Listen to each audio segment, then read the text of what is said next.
সেই ছোট্ট বয়সেই ধুলি কলা নিয়ে খেলতে খেলতে বানিয়েছিলেন বেশ কয়েকটি ছবি। সেই থেকে নিজের ভাবনাকে মানুষের কাছে পৌঁছে দেওয়ার জন্য স্যান্ড আর্টকেই বেছে নিয়েছিলেন হুগলির চন্দননগরের বাসিন্দা মোহাম্মদ সোহেল। এবার দীপাবলি ও জগদ্ধাত্রী পুজোয় চন্দননগরকে তার স্যান্ড আর্টের মাধ্যমে তুলে ধরতে চান সোহেল।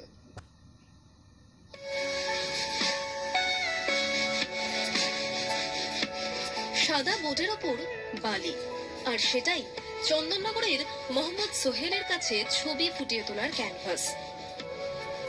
বালি এদিক ওদিক করেই এঁকে ফেলছেন একের পর এক সুন্দর ছবি। দেবী মূর্তি থেকে শুরু করে ফুল, পাতা, সিনারি সবটাই ফুটিয়ে তুলছেন বালি দিয়ে।